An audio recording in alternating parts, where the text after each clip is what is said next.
prices surging more than they have in 30 years, and there doesn't seem to be an end in sight. CNN reporter Matt Egan, he's live in Paramus, New Jersey this morning. Matt, the October inflation report just released. Tell us about the data and what's behind this. I mean, how much of this is the comeback of the economy post-pandemic? Well, Eric and Jim, this is a historic inflation report and is landing just before the holidays. Now, everyday Americans are getting squeezed by higher prices, and unfortunately, the numbers are all moving in the wrong direction.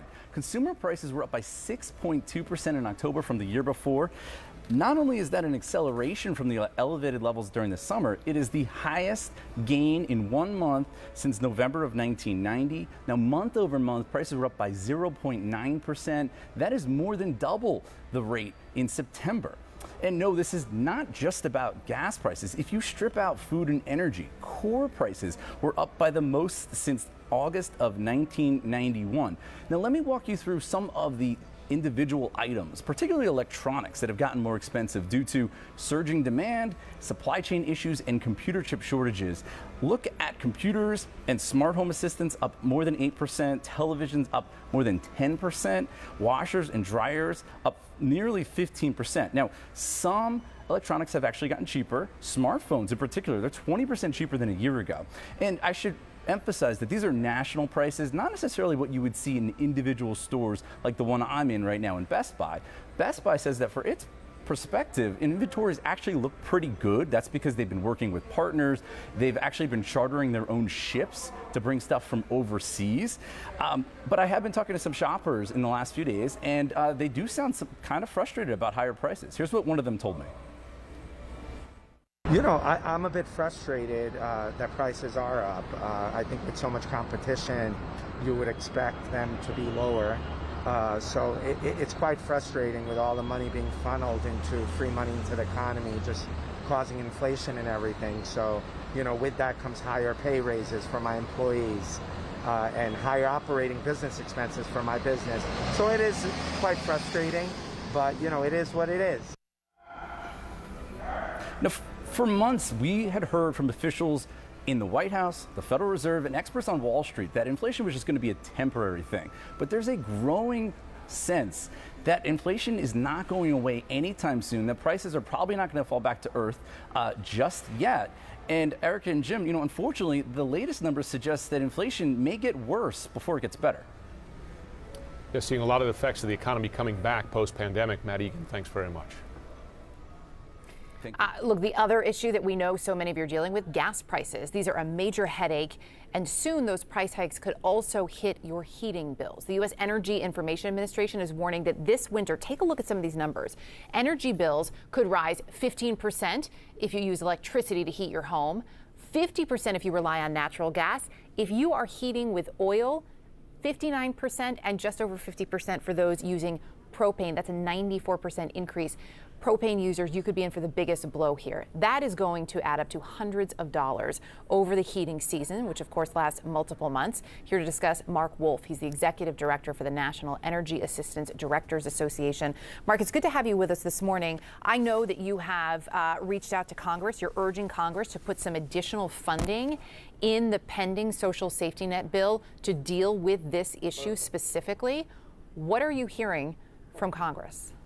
Well, it's a good question. There is a lot of interest. There's a lot of concern about these rising prices. You know, what you were just saying, if you put it in terms of dollars, so the average American now is spending between $300 to $500 more this winter to heat their home. That's on top of about $80 a month more to buy gasoline. So the combined effect this winter would be close to $1,000 more per family for gasoline and home heating. That's roughly what a family spends on Christmas presents. So that's one way to think about it. This is like Christmas. This is where people's money is going to go to buy gasoline and home heating. We've asked Congress to provide us with an additional $5 billion to help families pay their home heating bills this winter, primarily because the money they gave us last year, they gave us an additional $5.4 billion in the stimulus bills. Well, that's been reduced by these increasing prices. So the amount of product we can buy is down by 30%. So we're very worried about how we'll help families pay for home heating this winter, especially those that can't afford the cost of home energy. Right, and if there isn't anything additional there. So as you look at that, right, and I think in terms of, sort of visualizing for people, looking at what you would spend on Christmas gifts versus what you're going to pay additionally for heating is a great way to set it up. But the reality is for most families, this isn't a choice between, what you're putting under the tree and how you're heating your home. Those choices could be far more significant in terms of how you feed your family. Exactly. We've done lots of surveys, and when people can't pay their energy bill, they cut back on other essentials. They cut back on food, they cut back on medicine, on clothing for their children. And you have to remember that there really is a divide in our society. Some people can work from home now. They don't have to drive their car as much. Others, especially frontline workers, people who drive buses, people who work in schools, they have to buy gasoline. They have to get to work. So families for the last several months have been spending more money for gasoline, and now these home heating prices are added to that. And so I think as we look forward, what Matt Egan was just saying, when you look at inflation numbers, often we strip out energy. Well, energy is real. These price increases will be real impact on families. And I don't think families think a lot about, well, theoretically, is this inflation or is this not inflation? These are real increases, and they're not going away anytime soon. Whatever you call it, it is hitting your bottom line, and it's hitting hard. We don't have a lot of time left, but really quickly, look, the prices aren't changing. Is there anything practically besides turning down that thermostat and putting on a sweater, which is what my dad would always tell me to do? Is there anything else that families can do to try to bring some of these costs down? Well, one thing families can do is tune up their furnace. That is the most immediate thing you can do. The other thing is you can turn down the thermostat. Every 1 degree down saves you 2%. And the other thing that, I just wrote this piece for CNN that's running this morning. The administration can do things. They can release oil from the Strategic Petroleum Reserve. They can push OPEC harder to increase production. Those are the kinds of things that will help get prices down. So families can't do anything about these global prices. But the administration can also do things to help get prices down. And together, that can help reduce the impact this coming winter, and going forward, even after that, get the price of gasoline down.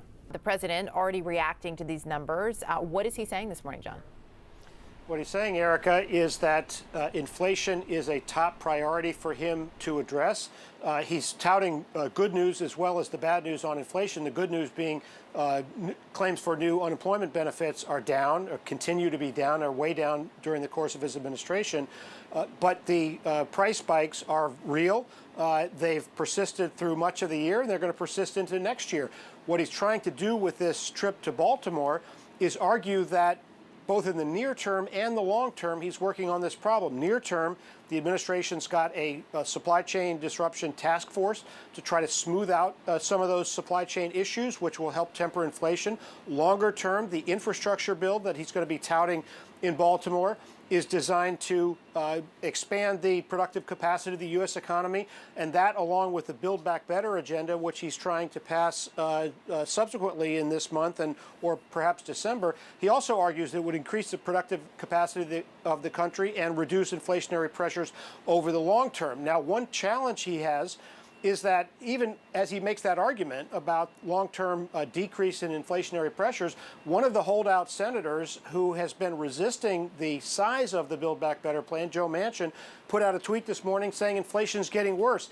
He has cited inflation as a reason to pare back the cost. That doesn't mean he's not going to support the bill, but it shows a challenge the administration has, both with the moderates in the House, who still haven't fully committed to the bill, and the moderates in the Senate, Kyrsten Sinema and Joe Manchin, try to get them on board and pass both parts of the president's economic agenda. Still trying to get Manchin and Sinema on board. I think I've heard that story before. John Harwood, thanks very much.